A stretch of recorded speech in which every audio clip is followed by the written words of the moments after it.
love the channel and find it useful in becoming a happy retiree. Subscribe today. Bill joins us from Canton. Bill, good morning. Welcome to the show. How can we help? What's going on? Excuse me.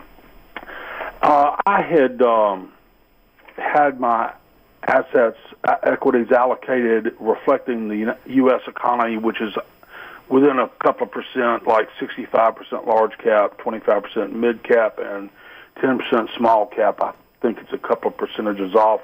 If I were to add international and emerging markets, what percentage rates should I have in there, and how often should I reallocate that?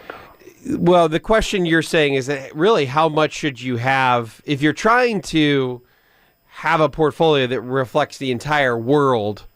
Yeah. I think is what you're asking. What would the percentages be? Mm-hmm. And it wouldn't be 65% U.S. because the U.S. is not 65% of the world economy. It's less than that.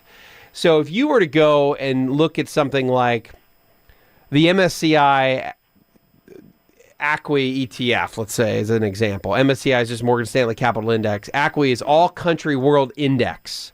Mm-hmm. So this is a measure of, to some extent, the percentages of countries around the world. Mm-hmm. And if you look at that ETF, it's about 52% U.S., 47% outside the U.S. So it's about half U.S. The other half is non-U.S. If that makes some sense. And here's the breakdown though. The outside of the U.S. is about 23%. A lot of that's Europe. That's the UK and developed Europe. But then you also have a pretty significant piece in Asia. So it's Japan and other Asian countries, and then emerging markets. You would have South Korea included in that too. So the whole ACWI, All Country World Index, about half is international, mm-hmm. outside of the U.S., and then of that international, about 90% of that is developed, and about 10% of that is emerging markets. And if you really want to have that a representation of the entire world, what you're finding is, or where to do that would be an ETF like the MSCI ACWI All Country World Index.